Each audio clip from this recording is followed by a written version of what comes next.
नमस्कार मित्रांनो, मी विश्वंभर शिंदे. या व्हिडिओच्या माध्यमातून पीएम किसान ज्या ज्या नवीन शेतकऱ्यांनी नवीन लाभार्थ्यांनी पीएम किसानसाठी नोंदणी केलेली आहे आणि परत त्याची चौकशी तुम्ही तलाठी किंवा कृषी अधिकारी यांच्याकडे करता की आम्ही अर्ज भरलाय आणि त्याचं काय झालं, तर तुम्हाला सांगितलं जातं की सीएससी केंद्रावरती जाऊन केवायसी करा.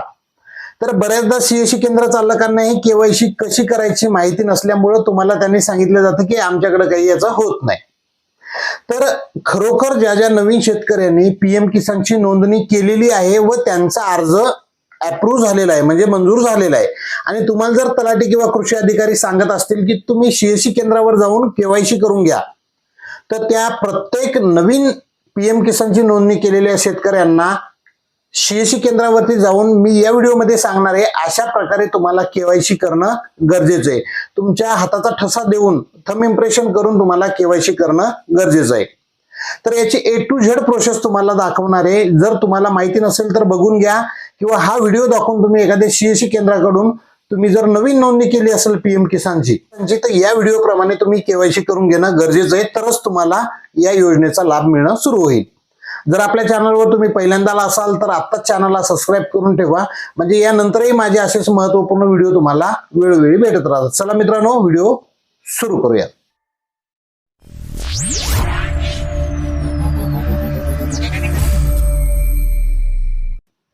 तर मित्रांनो, आपल्याला सर्वप्रथम लॅपटॉपच्या स्क्रीनवरती यायचंय आणि गुगल क्रोम ब्राउझर ओपन करून घ्यायचंय. ओपन केल्याच्या नंतर त्यामध्ये आपल्याला सर्च करायचंय सीएससी लॉग इन. अशा पद्धतीने सीएससी लॉग इन केल्यावर वरच्या वेबसाईटवर क्लिक करायचंय आणि लॉग इन पर्याय निवडून यामध्ये आपला सीएससी आयडी आणि पासवर्ड टाकून घ्यायचा आहे आणि लॉग इन करायचंय. सीएससी आयडी पासवर्ड टाकल्याच्या नंतर खाली जो कॅप्चर दिसतो तो कॅप्चर तुम्हाला यामध्ये टाकून घ्यायचा आहे आणि लॉग इन बटनवर क्लिक करायचं. आता लॉग इन झाल्याच्या नंतर तुम्हाला परत एकदा या ठिकाणी सीएससी ऑपरेटरचा ऑथेंटिकेट म्हणजे थंब घ्यावा लागेल किंवा त्यांचा ओटीपी टाकून आता लॉग इन करावं लागेल. तर मी ओटीपी टाकून या ठिकाणी सेंड ओटीपी वर क्लिक करतो आणि त्यांच्या सीएससी मध्ये रजिस्टर असलेल्या मोबाईल नंबरवर एक ओटीपी येईल. तो ओटीपी त्यांना या ठिकाणी टाकायचा आहे आणि व्हेरीफाय ओटीपी यावरती क्लिक करायचंय. क्लिक केल्याच्या नंतर अशा प्रकारचा इंटरफेस आता सीएससी लॉग इनचा तुमच्या समोर ओपन होईल. वरती सर्च आयकॉन मध्ये जायचंय.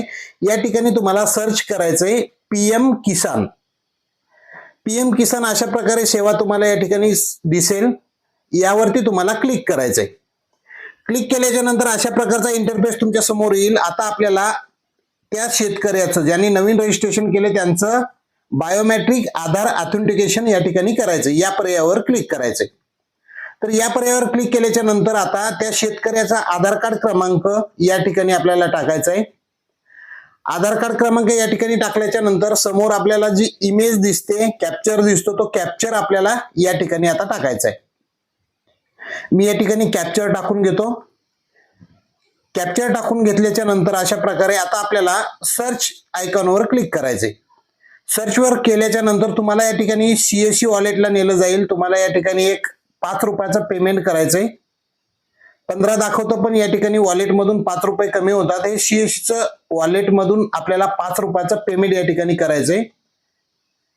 सीएससीचा आयडी पासवर्ड टाकून घ्यायचा आहे, लॉग इन करायचंय. ट्रान्झॅक्शन पिन मागितला जाईल आता या ठिकाणी व्हॅलिडेट करायचं लॉग इन करायला आणि आता या ठिकाणी ट्रान्झॅक्शन पिन विचारला जाईल. ट्रान्झॅक्शन पिन टाकायचंय तुम्हाला आणि पे यावरती क्लिक करायचंय. तर अशा पद्धतीने केल्याच्या नंतर असा पॉपअप परत येईल. परत हा कॅप्चर जो दिसतो तो कॅप्चर तुम्हाला या ठिकाणी टाकून घ्यायचा आहे.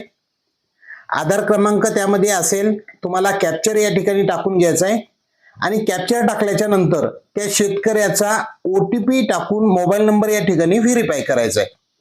तर जो काही शेतकऱ्याचा मोबाईल नंबर असेल त्या मोबाईल क्रमांक या रकान्यामध्ये टाकायचा आहे आणि त्यानंतर गेट मोबाईल ओटीपी यावरती आपल्याला क्लिक करायचं आहे. ओटीपी गेट क्लिक केल्याच्या नंतर एक 4 अंकी पीएम किसान या नावाने त्या शेतकऱ्याच्या मोबाईलवर ओटीपी येईल. तो 4 अंकी ओटीपी आपल्याला या ठिकाणी टाकायचा आहे.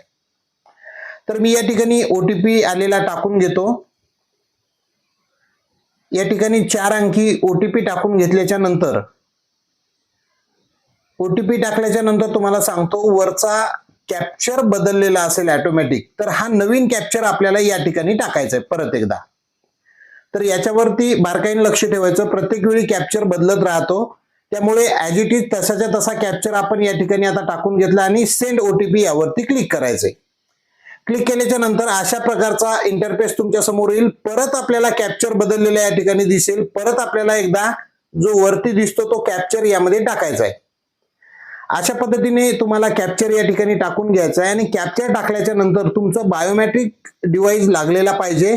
Capture for Mantra e KYC यावर क्लिक करायचं. बघू शकता बायोमेट्रिकचा डिव्हाइस लागेल आणि या ठिकाणी आता तुम्हाला शेतकऱ्याचा अंगठा यावरती घ्यायचा आहे. अंगठा उमटल्याच्या नंतर सक्सेस असं तुम्हाला दाखवलं जाईल. म्हणजे तुमची आता पीएम किसानचा अर्ज जो अप्रुव्हल झाला होता त्याची आता तुमची केवायसी झालेली आहे आणि यानंतर तुम्हाला पीएम किसान योजनेचा म्हणजे नवीन जे ग्राहक आहेत, नवीन जे शेतकरी आहेत पीएम किसानचं रजिस्ट्रेशन करणारे त्यांना याचा लाभ मिळणार आहे. तर अशा प्रकारे तुम्ही त्या शेतकऱ्याला याचा स्नॅपशॉट काढून तुम्ही देऊ शकता. अशा प्रकारे तुम्ही स्नॅपशॉट काढून देऊ शकता किंवा त्यांच्या मोबाईलमध्ये तुम्ही फोटो काढून देऊ शकता त्यांना की तुमची केवायसी सक्सेसफुली झाल्याचं दाखवू शकता. जर आता परत तुम्ही त्यांचा आधार कार्ड क्रमांक टाकला तर ही प्रोसेस होणार नाही. त्यांची केवायसी आधीच झालेली आहे असं तुम्हाला दाखवलं जाईल. ओके यावर क्लिक करतो. बघा परत तुम्हाला या ठिकाणी आता सबमिट यावर क्लिक करून दाखवतो. सर्व डिटेल टाकलेले सबमिटवर क्लिक केल्याच्या नंतर तुम्हाला आता परत जर केवायसी करायची म्हणलं तर त्यांची आधीच यापूर्वीच केवायसी झालेली ई केवायसी ऑलरेडीच झालेली आहे सक्सेसफुली म्हणून तुम्हाला या ठिकाणी दाखवलं जाईल. तर अशा पद्धतीने नवीन पीएम किसानचं रजिस्ट्रेशन करणाऱ्या सर्व शेतकऱ्यांची तुम्ही सीएससी च्या माध्यमातून पीएम किसान योजनेची केवायसी करू शकता. तर व्हिडिओ आवडला असेल तर जास्तीत जास्त नवीन पीएम किसानची नोंदणी केलेल्या शेतकऱ्यापर्यंत जरूर पाठवा. आपल्या चॅनलवरती तुम्ही पहिल्यांदा असाल तर चॅनलला सबस्क्राईब करायला विसरू नका. त्याचा स्नॅपशॉट काढून अशा प्रकारे तुम्ही वर्डवरती ती कॉपी घेऊन याची प्रिंट तुम्ही शेतकऱ्यांना देऊ शकता. असे जर नवनवीन आपले अपडेट तुमच्यापर्यंत पोहोचत राहावेत असं तुम्हाला वाटत असेल तर व्हिडिओच्या डिस्क्रिप्शन मध्ये आमचा व्हॉट्सअप चॅनल दिलेला आहे. त्याची लिंक तुम्ही फॉलो करू शकता, जॉईन करू शकता. म्हणजे ज्या वेळी आम्ही नवीन काही व्हिडिओ आणू आणि युट्यूबवरती अपलोड करू तेव्हा सर्वप्रथम आमचा व्हिडिओ तुम्हाला नोटिफिकेशन देईल व तुम्हाला दिसेल. तर अशा पद्धतीने संपूर्ण ही माहिती होती मित्रांनो. व्हिडिओ आवडला तर जास्तीत जास्त शेतकऱ्यांपर्यंत पाठवा. भेटू पुढील एका नवीन व्हिडिओमध्ये. तोपर्यंत जय हिंद, जय महाराष्ट्र. धन्यवाद.